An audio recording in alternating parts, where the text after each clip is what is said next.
Bonjour à toutes et à tous, bienvenue dans ce rendez-vous de l'apprentissage consacré aujourd'hui à l'apprentissage dans l'industrie.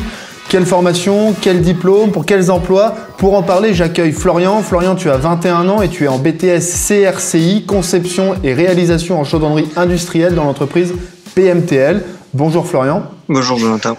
Fabien, tu es le maître d'apprentissage de Florian, donc tu travailles dans la même entreprise et toi tu es ingénieur et responsable de la production. Bonjour. Bonjour Jonathan. Et enfin Anne, tu es chargée de développement de l'apprentissage. Bonjour Jonathan. Eh bien, bonjour à tous les trois. Du coup, vous qui nous regardez, sachez que vous pouvez en direct poser vos questions sur le chat. Il y a un conseiller et un formateur du pôle formation qui vous répondent en direct, qui répondent à toutes les questions que vous pouvez vous poser sur l'apprentissage dans l'industrie. Donc voilà, n'hésitez pas à partager et à liker ce live pour faire venir vos amis, tous les gens que vous connaissez que ça pourrait intéresser, qui ont des questions à poser, qui ont envie d'en apprendre plus sur l'apprentissage, donc dans l'industrie. Pour qu'on situe un peu plus ton métier, est-ce que tu peux nous expliquer ce que tu fais, Florian? Oui, donc moi je suis en formation chaudronnier.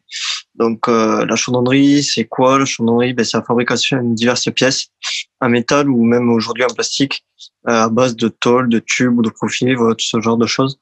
Donc ça peut être des pièces de la vie courante qu'on voit tous les jours, comme des escaliers, des garde-corps, des morceaux de pont, de la tuyauterie. C'est assez vaste comme métier. D'accord. Et alors toi, Fabien, tu es le maître d'apprentissage de Florian dans cette entreprise de chaudronnerie. Est-ce que tu peux nous expliquer en 2 mots en quoi consiste cette relation de maître d'apprentissage apprenti? Oui, mais ça consiste à recevoir l'apprenant dans les meilleures conditions possibles au sein de l'entreprise et après, durant sa formation, lui apporter un maximum d'expérience professionnelle. Donc voilà, là on a posé un petit peu le décor. Juste avant de commencer à assaillir mes invités de questions, je vous rappelle à vous qui nous regardez que vous pouvez poser toutes les vôtres sur le chat aux conseillers et aux formateurs du pôle formation. Donc voilà, n'hésitez pas, c'est le moment, d'où je viens, ma carrière personnelle, là où j'en suis, est-ce que je peux venir en apprentissage, toutes les questions qui vous viennent, c'est le moment de les poser. Du coup, toi Florian, ça fait combien de temps que tu es alternant? Donc moi ça fait 4 ans que je suis en alternance du coup. Et ce choix de l'apprentissage, pour quelle raison tu l'as fait? Pourquoi on vient en apprentissage dans l'industrie? Parce que pour moi c'est on va pas dire la meilleure, mais l'une des meilleures façons d'apprendre le métier. Parce que en plus de toute la partie théorique qu'on peut voir au centre de formation avec les formateurs, on a toute la partie réelle, on va dire, du travail dans les entreprises. De vraiment voir comment ça se passe en vrai. On est dans le concret, quoi. C'est ça. Les raisons que vient de nous donner Florian, Anne, c'est les raisons qui poussent beaucoup d'autres jeunes à venir dans l'apprentissage. C'est pour ça qu'on vient, pour être dans le concret, pour être dans le réel. Oui, on vient pour être dans le concret, pour mettre en application ce qu'on apprend sur les sessions de formation en entreprise, pour acquérir de l'expérience, ce qui est un atout en recherche d'emploi derrière, et puis parce que l'apprenti perçoit un salaire aussi. Il y a un salaire, quoi. Donc ça permet, dès la 3e, d'avoir déjà un salaire. C'est essentiel aussi pour les jeunes qui viennent? Alors, peut-être pas pour tous, mais en tout cas, c'est un sacré plus, ouais. Là, on parle de la 3e, mais est-ce que quand on est plus âgé, on peut aussi venir faire de l'alternance? On peut aussi venir faire de l'alternance. Il y a plusieurs dispositifs administratifs qui permettent de se former à tout âge et de faire de l'alternance à tout âge, ouais. Quel diplôme on vient passer en apprentissage dans l'industrie? Quel est l'éventail de diplômes que vous proposez au pôle formation? Il est large l'éventail puisqu'il part du CAP jusqu'au diplôme d'ingénieur en passant par les bacs pro, les BTS, les licences pro, les bachelors, donc le diplôme école d'ingénieur et ensuite tout ce qui est titres et qualifications. D'accord. Florian, comment ça se passe au quotidien au pôle formation? On a des cours, on est en classe, on est en atelier. Est-ce que tu peux nous expliquer un petit peu? Ouais, après on va dire dans le même principe qu'un cursus normal, initial. Donc on a des cours généraux, des cours pro, technologiques et d'atelier, et répartis sur des heures de cours dans la semaine. Tout comme un cursus normal, la seule différence c'est que nous, dans mon cas, on fait 15 jours de CFA et de pôle formation, et 15 jours d'entreprise. D'accord. Mais une fois quand on est en formation, on fait aussi de l'atelier, quoi. On est aussi au contact de son métier, on se développe dans son métier aussi. Oui, c'est ça? Oui, bien sûr. Après, on a les ateliers aussi dans les pôles formation avec des formateurs qui sont issus du monde de l'industrie, qui nous forment au métier qu'on apprend. Ok, et pour chacune des formations, les formateurs, donc qui dans les petits groupes dont nous a parlé Florian, expliquent, apprennent le métier aux jeunes. D'où viennent ces formateurs en fait? Est-ce que ce sont des gens comme Fabien qui viennent du monde de l'industrie? Oui. La grande majorité des formateurs, ce sont des professionnels qui, à un moment, ont eu envie de transmettre leur savoir. Ok. Et est-ce que Fabien, là, je me tourne vers toi. Est-ce que le pôle formation, est-ce que le centre de formation d'où viennent les jeunes a une importance pour vous au moment du recrutement des jeunes? Est-ce que ça a une importance? Oui, bien sûr. Déjà lors du recrutement, l'entreprise va d'abord regarder la personnalité de l'apprenti, puis ensuite va regarder de quel centre de formation il vient. Et au moment de ce choix, quel est l'atout par exemple du pôle formation s'il y en a un pour vous? Et du coup, là, l'atout du pôle formation, c'est parce qu'il est orienté vraiment sur les métiers de l'industrie. D'accord. Et ça, Anne, c'est quoi? C'est central dans l'existence du pôle formation, ce fait d'être les spécialistes de la formation de l'industrie. Ah, complètement, ouais. Nos diplômes sont orientés tous sur l'industrie. Oui, c'est vraiment notre identité. Oui, c'est quasiment même la raison d'être de... Exactement, tout à fait. Et alors, Florian, nous disait tout à l'heure que les formateurs étaient des professionnels comme toi. Toi, par exemple, tu pourrais être formateur aussi au pôle de formation, par exemple, au pôle formation. Oui, pourquoi pas. Oui, après, je fais déjà de la formation à côté dans un autre domaine, c'est quelque chose qui me plaît bien.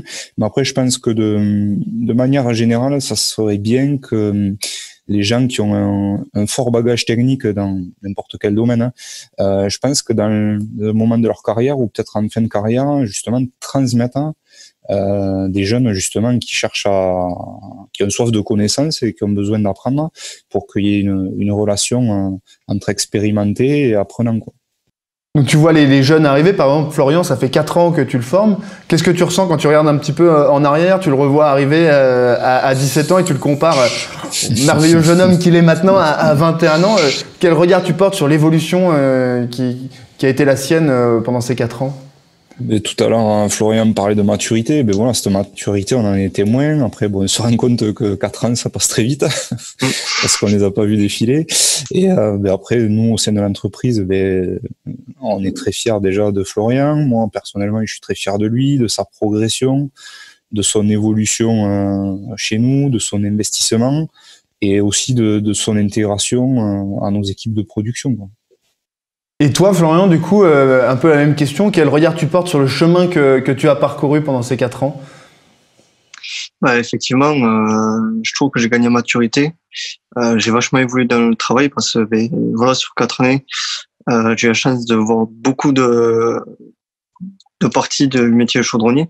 Donc j'ai pu vraiment bouger, évoluer dans l'entreprise. Donc pour situer un petit peu, quand je suis arrivé au début de bac, j'ai commencé dans les ateliers. Et ensuite, j'ai évolué. Jusqu'à là, maintenant, je finis mon BTS. Je suis dans un bureau d'études, donc à faire de la conception, de la mise en plan de pièces. Donc, on peut vraiment évoluer. Et du coup, j'ai pu apprendre beaucoup de choses, acquérir énormément de connaissances. Et comme disait Fabien, je me suis bien intégré dans les équipes parce que je suis passé un peu partout avec beaucoup de monde. Et du coup, j'ai aussi appris à travailler en équipe, chose que j'ai pas forcément acquéri jusque-là. Et voilà, c'est un plus aussi que j'ai pour la suite, quoi. C'est important cette notion d'équipe dans l'industrie. Est-ce que le travail d'équipe, c'est quelque chose de central dans vos métiers? Je dirais que oui, parce que du coup, dans notre cas, sur la fabrication d'une pièce, c'est pas une personne qui a fabriqué une pièce de A à Z.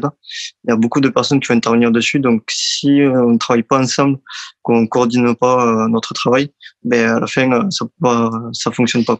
Et Anne, par contre, on parle des manipulations, mais il y a tout un tas de métiers, je pense par exemple à la conception ou quoi, où il y a plutôt des compétences, même s'il faut des compétences intellectuelles évidemment pour la chaudronnerie, mais il y a des métiers qui sont moins manuels que d'autres, quoi. Il y a des métiers où... Oui, dans la conception, sur des études, sur de la méthodologie, on travaille, on forme à l'informatique, au réseau, à l'électronique, à l'électrotech. Alors sur l'électrotech, il y a un petit peu plus de manuel, mais oui, il y a un moyen de trouver sa voie, ouais. Ok, alors vous qui nous regardez, je vous rappelle que vous pouvez poser toutes vos questions. Là, on aborde plein de choses, plein de métiers, plein de formations différentes. Donc voilà, s'il y a des choses qui vous font tilt, vous vous dites tiens, ça m'intéresse, n'hésitez pas à poser en direct maintenant vos questions au conseil du pôle formation. Voilà, et réagissez en direct pour prendre le maximum d'informations. C'est le moment. Donc du coup, j'ai envie de retourner un petit peu l'interview, Fabien, et te demander qu'est-ce que ça apporte, parce que là on parle beaucoup de ce que ça a apporté à Florian d'être alternant, et qu'est-ce que ça apporte à une entreprise, les alternants? Est-ce que ça apporte quelque chose à une entreprise? Oui, déjà, moi je me rends compte que dans mes équipes de production, j'ai des gens qui ressentent ce besoin de transmettre à un moment donné, ou de former dans leur carrière. Du coup, j'essaie évidemment de répondre à leurs attentes et de répondre des deux côtés, côté apprentissage et côté personne qui émet ce besoin. Et après, je trouve aussi que la présence d'apprentis dans nos équipes de production, c'est très positif, parce que tout le monde dans nos équipes, même si ça va pas être en lien direct avec le parcours de l'apprenant, a toujours quelque chose à apprendre à un apprenti sur le plan technique, sur le plan humain. Et là, tu parles d'humanité, c'est quelque chose, en fait, on en parle depuis le début, mais dans ce rapport d'équipe, dans ce rapport d'apprenti alternant, c'est quelque chose en fait, on a des rapports profondément humains dans le monde de l'industrie. Florian, ça, tu le ressens au quotidien, ce côté humain, équipe, est-ce que c'est quelque chose de prégnant pour toi? Oui, bien sûr, on le ressent. C'est comme je disais tout à l'heure en début d'interview. Sur tous les postes sur lesquels j'ai pu aller, j'ai été très bien accueilli. Les personnes ont su très bien me guider, ont pris le temps de vraiment m'expliquer leur travail, m'expliquer comment faire, pourquoi on fait comme ça et pas autrement, tout ça. C'est un point qui est très important.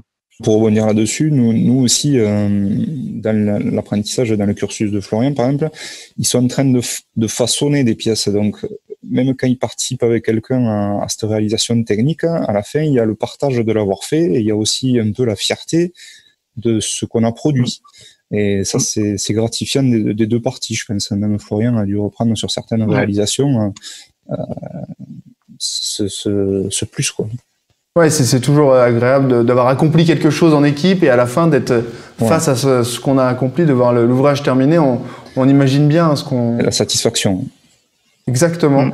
Et du coup, là, il y a des jeunes qui commencent peut-être à être séduits, qui se disent moi aussi, j'aimerais rencontrer des gens qui ont envie de m'apprendre quelque chose. Moi aussi, j'ai envie d'apprendre des choses. Comment est-ce que toi, tu l'as trouvé, ton entreprise, Florian?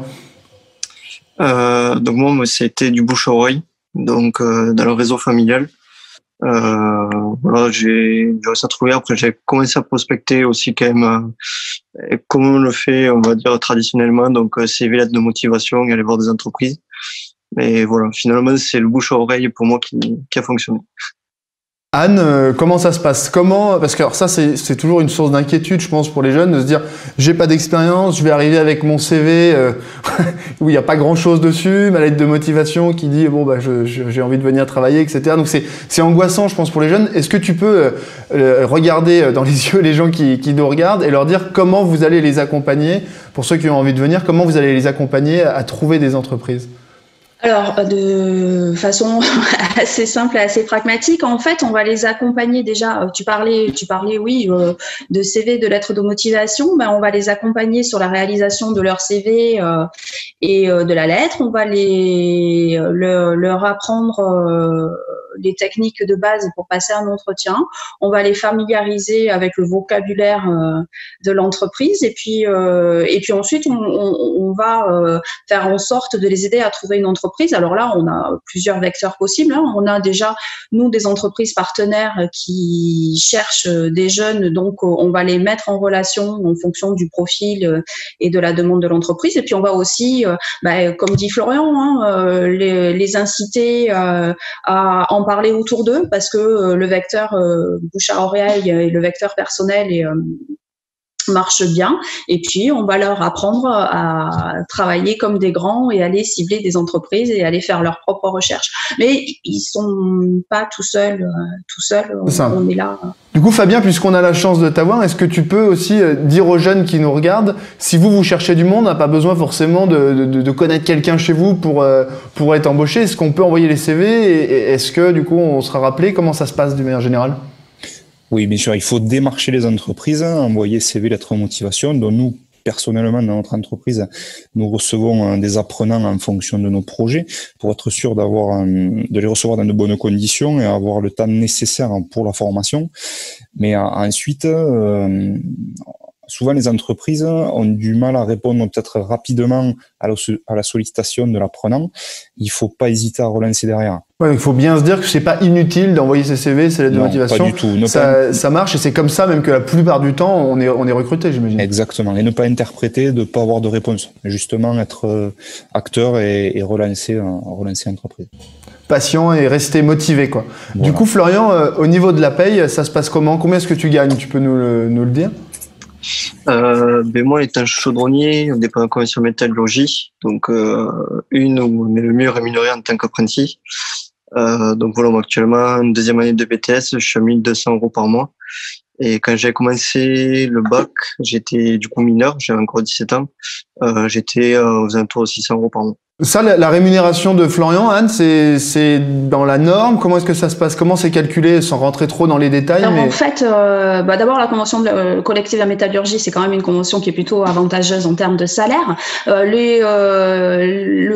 rémunération des jeunes se fait à partir de grilles précises et qui dépendent en fait de l'âge de l'apprenant et de son année, de son nombre d'années d'alternance, en fait.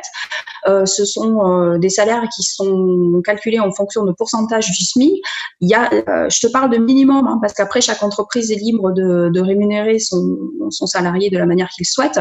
Mais c'est, on va dire entre 400 € quelqu'un qui est mineur et en première année d'apprentissage jusqu'à aux alentours de 1 200 pour quelqu'un qui a moins de 26 ans. Et puis après, quand on dépasse 26 ans, on rentre on est rémunéré à 100% du SMIC.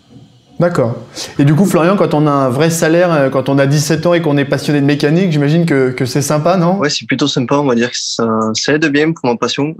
Voilà, après, on va dire ça dépend de chacun. Moi, j'ai la chance d'avoir le pôle formation et l'entreprise qui était pas très loin de chez mes parents. Et du coup, j'ai pas eu besoin de prendre un hébergement non plus. Voilà, après, ça dépend vraiment des situations. Et après, dans le cas où on peut être amené à prendre un hébergement, et du coup, ça nous aide pour vivre, tout simplement. Pour revenir un petit peu dans l'industrie au sens propre, Florian, les jeunes qui nous regardent n'ont peut-être pas une idée très définie de ce que c'est que l'industrie, c'est quelque chose peut-être d'encore un peu vague pour eux. Comment c'est, toi qui le vis au quotidien depuis 4 ans, comment c'est le monde de l'industrie, comment c'est travailler dans l'industrie tous les jours? Moi, pour ma part, je trouve ça génial. Parce que moi, je vois comme ça, c'est des métiers assez concrets.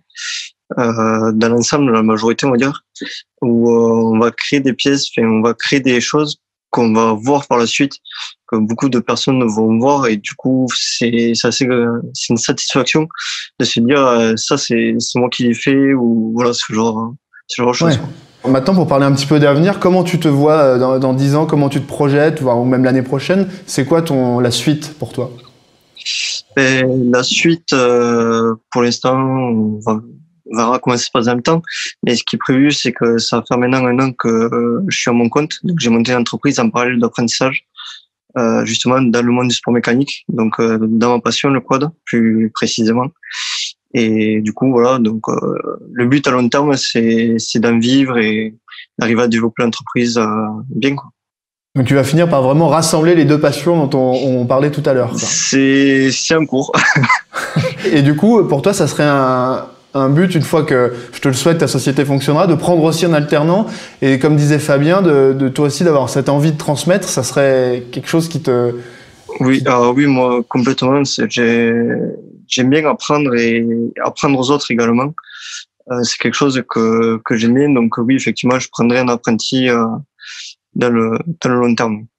Bon bah voilà, Anne, ça fait déjà encore une entreprise potentiellement. On en rediscutera en off, hein, Florian.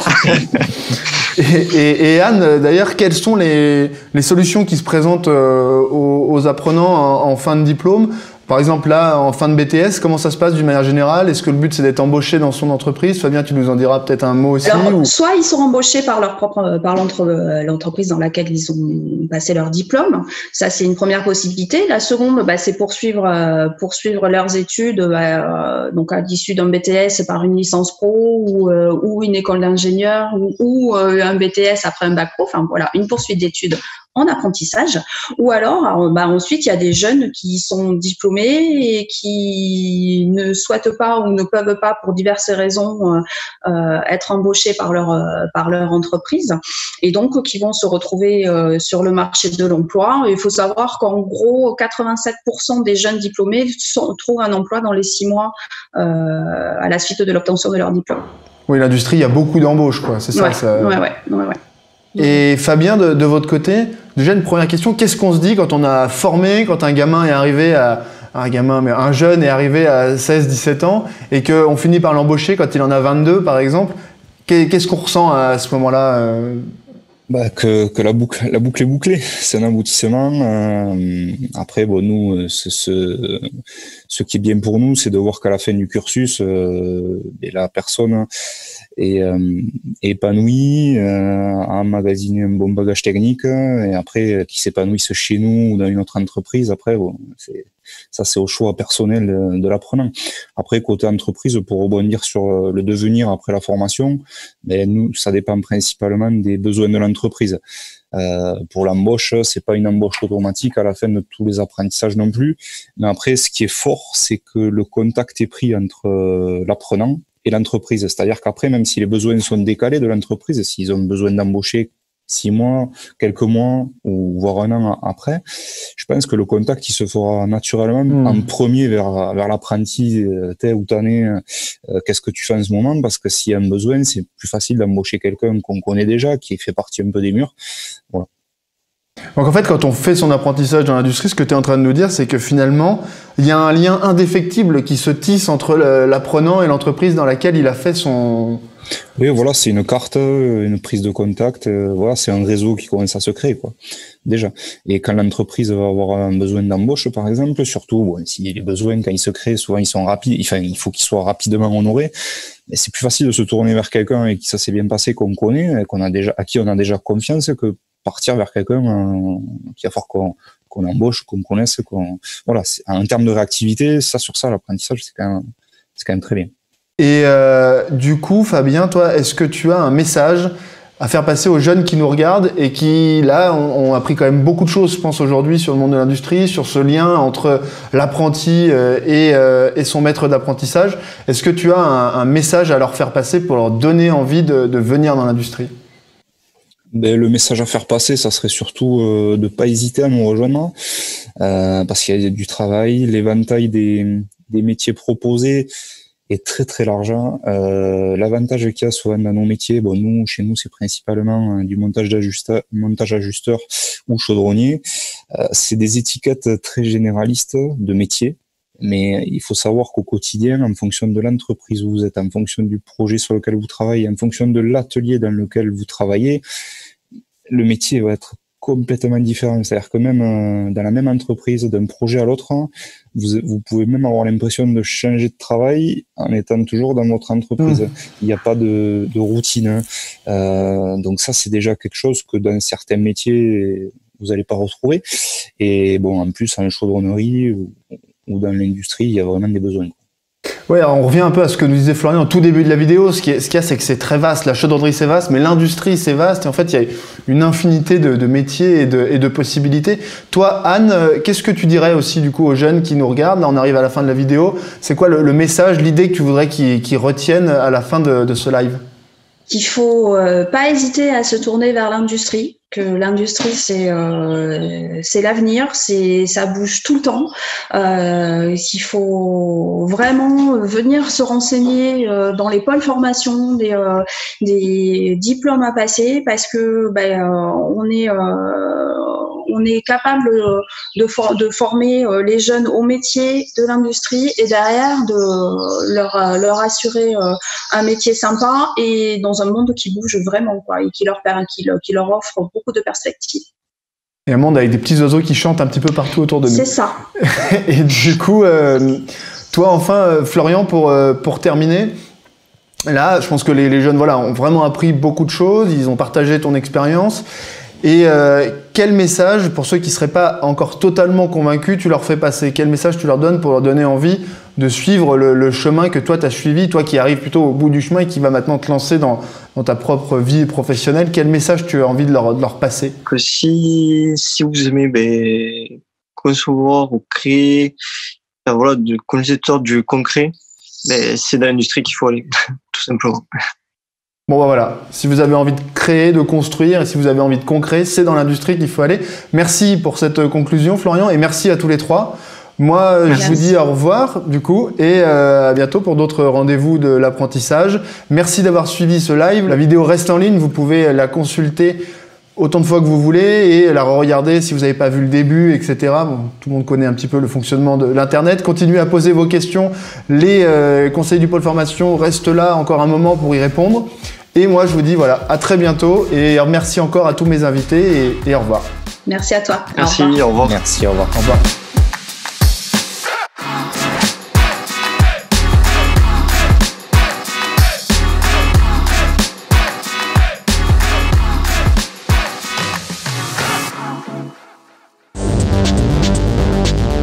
Faire quelque chose de concret.